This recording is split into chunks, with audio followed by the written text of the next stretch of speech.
મહત્વપૂર્ણ સમાચાર બોટાદથી શહેર ભાજપ પ્રમુખ પર હુમલો થયો છે। જિલ્લા ભાજપ કાર્યાલય પાસે થઈ માથાકૂટ। પુત્રને ટિકિટ ન મળતા ભૂપત ચૌહાણ લાલઘુમ થયા છે, ત્યારે કિરીટ પાટીવાળા પર પથ્થર વડે હુમલો કરવામાં આવ્યો છે। ટિકિટ આપવા માટે દબાણ કરતા હોવાનો પણ દાવો કરવામાં આવ્યો છે।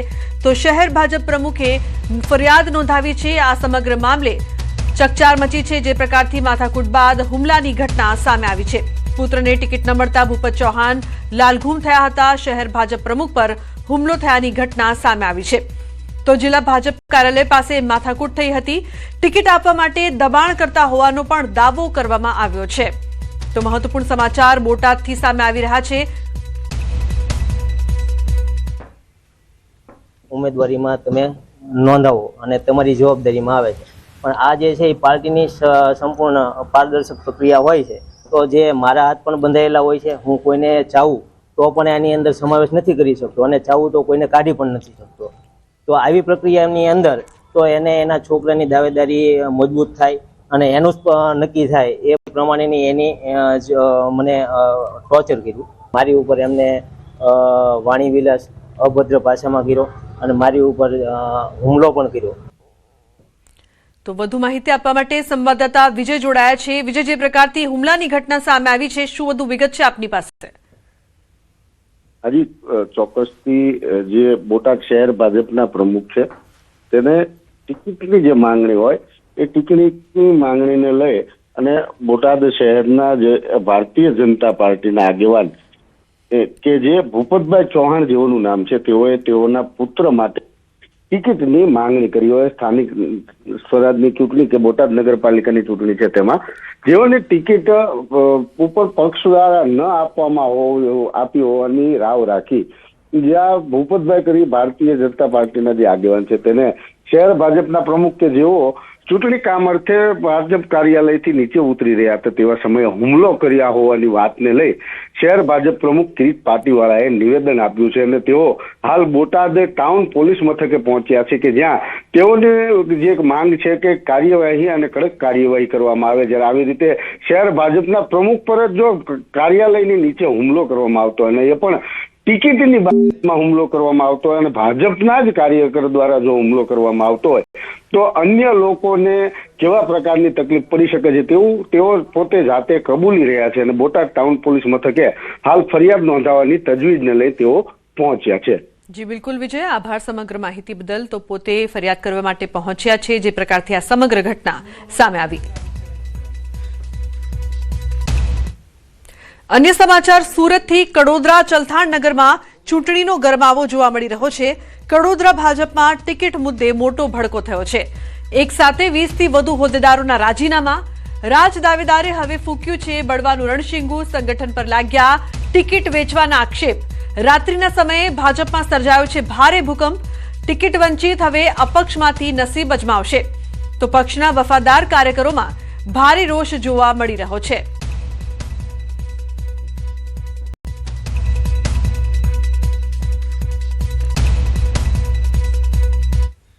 તો બીજી તરફ જૂનાગઢના કેશોદમાં ભાજપની ટિકિટ ફાળવણી બાદ એક ચોંકાવનારો કિસ્સો સામે આવ્યો છે। ટિકિટ મળ્યા બાદ મહિલા ઉમેદવારે ચૂંટણી લડવાનો સ્પષ્ટ ઇનકાર કરી દીધો છે। વાત જાણે એમ છે કે કેશોદ નગરપાલિકાના વોર્ડ નંબર 5માં ભાજપે પૂર્વ સભ્ય વિવેક કોટડિયાને બદલે તેમના પત્નીને ટિકિટ આપતા મામલો ગૂંચવાયો છે। વિવેક કોટડિયાએ પોતે ચૂંટણી લડવા માટે દાવેદારી કરી હતી, પરંતુ પક્ષે મહિલા અનામત કે અન્ય સમીકરણોના આધારે તેમના પત્નીને મેદાનમાં ઉતાર્યા હતા। જો કે વિવેક કોટડિયાએ ટેલિફોનિક વાતચીતમાં જણાવ્યું છે કે પારિવારિક સંજોગોના કારણે તેમની પત્ની ચૂંટણી લડી શકે તેમ નથી। તેમણે સ્પષ્ટતા કરી છે કે તેઓ ભાજપ સાથે છે અને કોઈ નારાજગી નથી, પરંતુ જો ટિકિટ તેમને મળી હોત તો તેઓ ચોક્કસ લડત।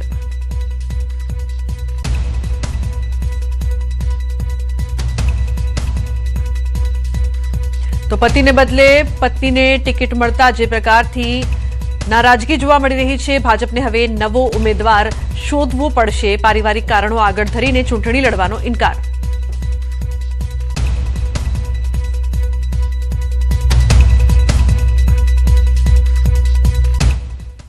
તો સ્થાનિક ચૂંટણી માટે ફોર્મ ભરવા માટેનો સમય પૂર્ણ। સ્થાનિક સ્વરાજની ચૂંટણી માટે ફોર્મ ભરવાની સમય મર્યાદા પૂર્ણ થઈ છે। 3 વાગ્યા સુધીમાં ટોકન લીધેલા હશે અને અધિકારી ઓફિસમાં ઉપસ્થિત હશે તે લોકો ફોર્મ ભરી શકશે। અનેક બેઠકો પર હજુ પણ પેચ ફસાયો છે। છેલ્લી ઘડીએ કોનું નસીબ ખુલશે તેના પર સૌની નજર રહેશે। ક્યાંક ખુશી તો ક્યાંક નારાજગીના સૂર પણ જોવા મળી રહ્યા છે। ચૂંટણી જંગની તમામ વિગતો ન્યૂઝ 18 ગુજરાતી પર આપ જોઈ રહ્યા છો। તો ખૂણે ખૂણાની ખબર માત્ર ન્યૂઝ 18 પર સ્થાનિક ચૂંટણીનું સૌથી સચોટ ગણિત છે। છેલ્લી ઘડીએ કોણ બાજી મારશે તેના પર સૌ કોઈની નજર।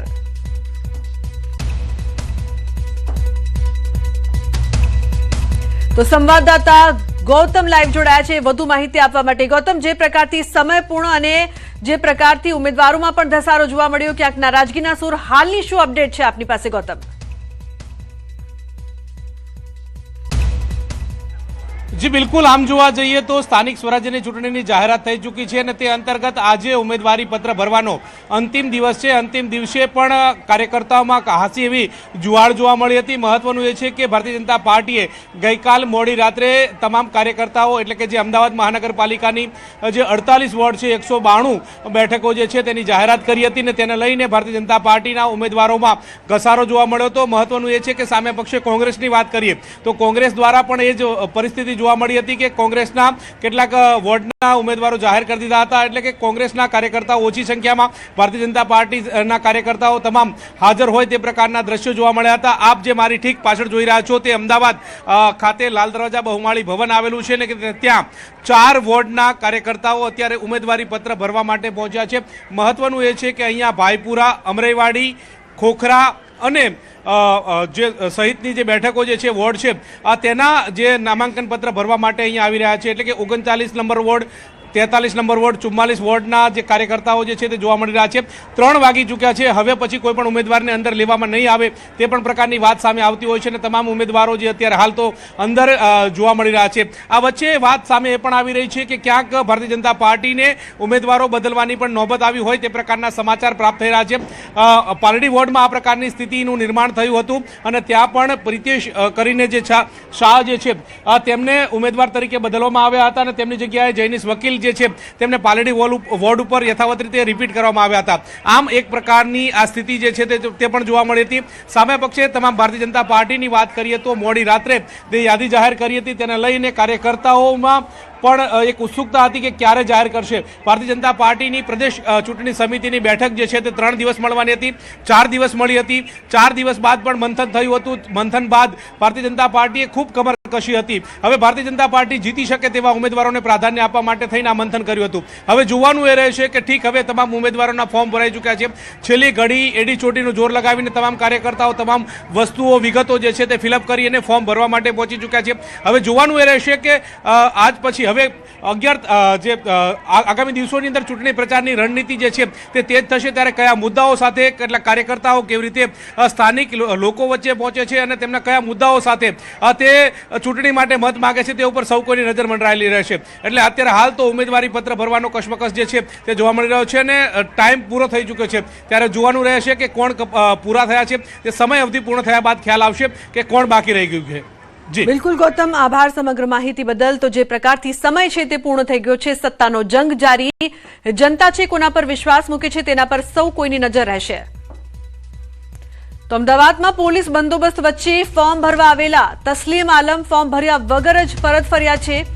જેલમાં બંધ તસ્લીમ આલમને કોંગ્રેસે ન આપ્યું મેન્ડેટ। બહેરામપુરા વોર્ડમાંથી તસ્લીમ આલમ તિરમિઝીનું પત્તું કપાયું છે। બહેરામપુરા વોર્ડમાંથી કોંગ્રેસે અન્ય ઉમેદવારોને ટિકિટ આપી। કોંગ્રેસે કમરુદ્દીન પઠાણ, ઝરીના બીબી, હબીબ શેખ અને દીનાબેન પરમારને મેન્ડેટ આપ્યું છે। તો મહત્વપૂર્ણ સમાચાર સામે આવી રહ્યા છે, જેમને મેન્ડેટ મળ્યું। ત્યારે બીજી તરફ જો વાત કરવામાં આવે તો બહેરામપુરા વોર્ડમાંથી તસ્લીમ આલમ તિરમિઝીનું પત્તું છે તે કપાયું છે। ઉલ્લેખનીય છે કે પોલીસ બંદોબસ્ત વચ્ચે તેઓ ફોર્મ ભરવા પહોંચ્યા, પરંતુ તસ્લીમ આલમ ફોર્મ ભર્યા વગર જ ત્યાંથી પરત ફર્યા। જેલમાં બંધ તસ્લીમ આલમને કોંગ્રેસે મેન્ડેટ ન આપ્યું। બહેરામપુરા વોર્ડમાંથી તસ્લીમ આલમ તિરમિઝીનું પત્તું કપાયું છે, તેમની જગ્યાએ અન્યને મોકો આપવામાં આવ્યો છે। બહેરામપુરા વોર્ડમાંથી કોંગ્રેસે અન્ય ઉમેદવારોને ટિકિટ આપી છે। તેમના નામની જો વાત કરવામાં આવે તો કોંગ્રેસે કમરુદ્દીન પઠાણ, ઝરીના બીબી, હબીબ શેખ અને દીનાબેન પરમારને મેન્ડેટ આપ્યું છે। ઉલ્લેખનીય છે કે તસ્લીમ આલમ પહોંચ્યા હતા ફોર્મ ભરવા માટે, પરંતુ ફોર્મ ભર્યા વગર જ તેમને પરત ફરવું પડ્યું।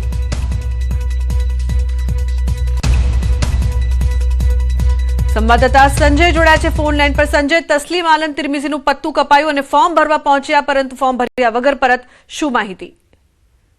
બિલકુલ લુબના જે છે સવારથી અમદાવાદના જ વસ્ત્રાપુર બહુમાળી ભવનમાં જ્યાં ફોર્મ ભરવાની જે પ્રક્રિયા ચાલી રહી છે, ઉમેદવારી ફોર્મ ભરવાની પ્રક્રિયા ચાલી રહી છે, અને ત્યાં સવારથી જે હાઈ વોલ્ટેજ ડ્રામા જે જોવા મળ્યો કે જે તસ્લીમ આલમ જે બહેરામપુરા વોર્ડના પૂર્વ કાઉન્સિલર છે અને તેઓ અત્યારે આરોપી છે જમીનના એક કેસમાં, કપડવંજની જમીનના કેસમાં, અને તેઓ પોલીસ જાપ્તા સાથે અહીંયા ફોર્મ ભરવા માટે પહોંચ્યા હતા. તેઓએ એવો દાવો પણ કર્યો હતો કે 3 વાગ્યા સુધીમાં તેમને મેન્ડેટ મળી જશે, પરંતુ તેમને મેન્ડેટ મળ્યું નથી અને અન્ય 4 ઉમેદવારો જે છે બહેરામપુરા વોર્ડના તેમને મેન્ડેટ મળ્યું છે. એમાં કમરુદ્દીન પઠાણ, ગરીના બીબી, હબીબ શેખ અને દીનાબેન પરમાર, આ 4 ઉમેદવારોને મેન્ડેટ મળ્યું છે અને તેઓએ ફોર્મ ભર્યું છે. જ્યારે તસ્લીમ આલમ જે છે કે તેઓ અહીંયા ફોર્મ ભરવા માટે પહોંચ્યા હતા સવારે, પરંતુ તેઓ ફોર્મ ભર્યા વગર જ પરત ફર્યા હતા અને તેઓએ અહીંયા એવું જણાવ્યું હતું કે તેઓ મેન્ડેટ લઈને ફરી આવશે, પરંતુ તે મેન્ડેટ તેઓને મળ્યું નથી અને તેઓનું પત્તું કપાયું છે. જી બિલકુલ સંજય, આભાર સમગ્ર માહિતી બદલ. તો મેન્ડેટ મળ્યું નથી અને પત્તું કપાયું. અમદાવાદ મનપામાં અનેક દિગ્ગજોની ટિકિટ કપાઈ છે. પૂર્વ ટાઉન એન્ડ પ્લાનિંગ કમિટીના ચેરમેન રહી ચૂકેલા પ્રિતિશ મહેતા કપાયા. બાપુનગર વોર્ડમાંથી જીતેલા અને પૂર્વ લીગલ કમિટી ચેરમેન પ્રકાશ ગુર્જરની પણ કપાયા છે. વસ્ત્રાલ વોર્ડમાંથી જીતેલા અને રેવન્યુ કમિટીના પૂર્વ ચેરમેન અનિરુદ્ધસિંહ ઝાલાની પણ ટિકિટ કપાઈ. રેવન્યુ કમિટીના પૂર્વ ડેપ્યુટી ચેરમેન અને 2 ટર્મ કોર્પોરેટર રહી ચૂકેલા પ્રદીપ દવે પણ કપાયા. તો હોસ્પિટલના પૂર્વ ચેરમેન પરેશ પટેલ પણ કપાયા છે. 2 ટર્મના કોર્પોરેટર રહી ચૂકેલા મુકેશ મિસ્ત્રી પણ કપાયા. અમરાઈવાડી વોર્ડ યુવા કોર્પોરેટર પ્રતિભાબેન દુબેને પણ કપાયા છે. રાણીપ વોર્ડમાં યુવા અને પૂર્વ કોર્પોરેટર વિરેલ વ્યાસની પણ ટિકિટ કપાઈ.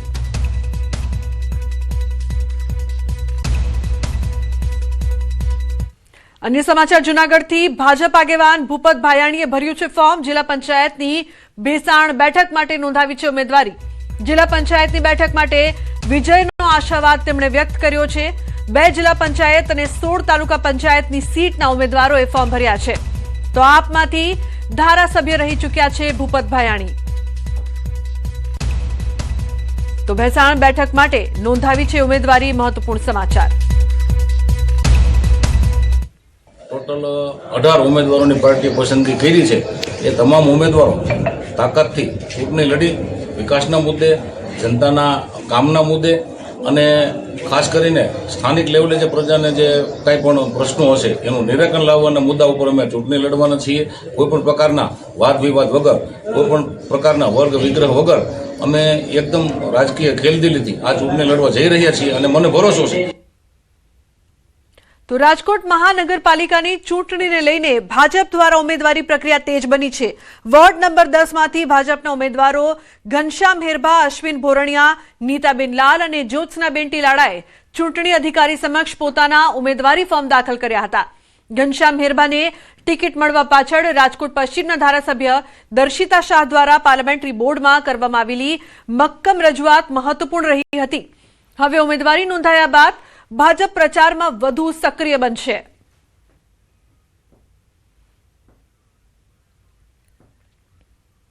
તો બીજી તરફ જેતપુર જામકંડોરણા વિધાનસભા વિસ્તારમાં ભાજપે સ્થાનિક સ્વરાજની ચૂંટણીને લઈને શક્તિશાળી પ્રદર્શન કર્યું છે. તાલુકા પંચાયતની 20 અને જિલ્લા પંચાયતની 4 બેઠકો માટે ઉમેદવારો વિજયના વિશ્વાસ સાથે શુભ મુહૂર્તમાં એક સાથે ઉમેદવારી ફોર્મ ભરતા સંગઠનની એકતા દેખાઈ. આ પ્રસંગે ધારાસભ્ય જયેશ રાદડિયાએ હાજર રહી ઉમેદવારોને શુભેચ્છાઓ પાઠવી હતી. મોટી સંખ્યામાં કાર્યકરોની હાજરીથી સમગ્ર વાતાવરણ ભાજપમય બન્યું હતું. હવે ઉમેદવારી પ્રક્રિયા પૂર્ણ થતા પાર્ટી પ્રચારને વધુ ગતિ આપશે અને વિકાસના મુદ્દાઓ સાથે ચૂંટણી મેદાનમાં ઉતરશે. સ્થાનિક સ્વરાજ્યની ચૂંટણી માટે આજે જામકંડોરણા જિલ્લા પંચાયત અને જામકંડોરણા તાલુકા પંચાયતના ભારતીય જનતા પાર્ટીના ઉમેદવારોના ફોર્મ આજે પૂરા વિજયના વિશ્વાસ સાથે ભર્યા છે. આવનારી ચૂંટણી માટે જિલ્લા પંચાયત અને તાલુકા પંચાયતમાં ભારતીય જનતા પાર્ટીનો ભવ્ય વિજય થવાનો છે. કારણ કે જે કંઈ પાર્ટી છે અમારી કાર્યકર્તાઓ અને સંગઠનના આધારે ચાલતી હોય છે. કાર્યકર્તાઓ પૂરી હિંમત અને જોશ સાથે આ ચૂંટણીના મેદાનની અંદર છે અને આવનારા દિવસોની અંદર સ્થાનિક સ્વરાજ્યમાં જિલ્લા પંચાયત હોય કે તાલુકા પંચાયત તમામ જગ્યાએ ભારતીય જનતા પાર્ટીનો ભવ્ય વિજય થશે. તો અમરેલી ધારી નગરપાલિકાની ચૂંટણીના સૌથી મોટા સમાચાર, માજી ધારાસભ્યએ ભાજપમાંથી ઉમેદવારી નોંધાવી છે. મનસુખ ભુવા વોર્ડ નંબર 3 માંથી ચૂંટણી લડશે. ફોર્મ રજૂ કરીને જીતનો વિશ્વાસ વ્યક્ત કર્યો છે. ભારતીય જનતા પાર્ટીની જ જીત થશે તેવું પણ તેમણે કહ્યું છે.